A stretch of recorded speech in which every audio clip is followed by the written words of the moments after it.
where you're making money, see what time of the day you're making money, maybe what day of the week, what setups, and just as important, see where you're losing money. So a quick story here. I'm going to talk about what got me over $1 million.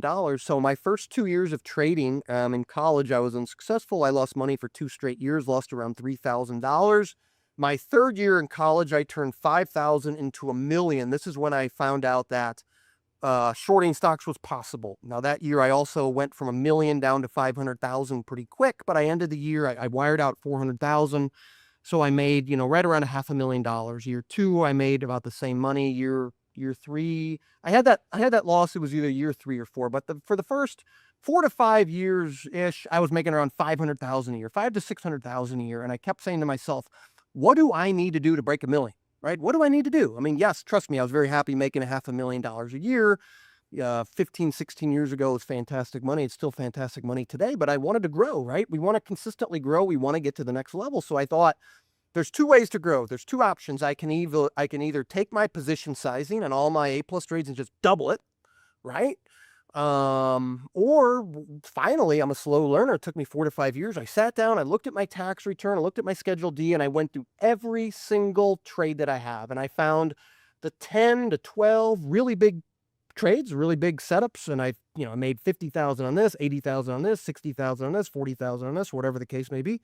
And then I found all these losses, lost 30,000 on this, 20,000 on this, 15,000 on this, 25,000 on that. And when I was looking back, I don't even remember those tickers. I don't even remember why I put that trade on. I thought, why did I even trade that stock?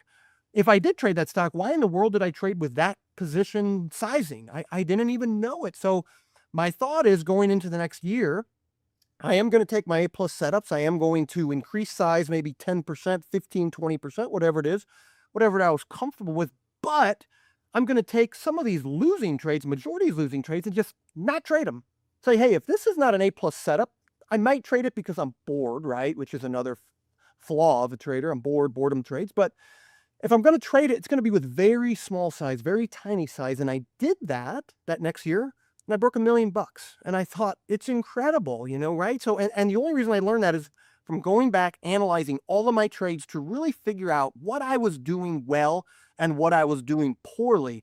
And come to find out, what I was doing poorly was going long on stocks. I was still really bad. I mean, I did not have the patience to buy and hold stocks. I had the patience and I had the understanding to find stocks that were overbought, which I'll get into at the end of the presentation, my A+ setups, and I could short those successfully. But if I was trying to buy breakouts or buy reversals or just buy whatever, I couldn't do it.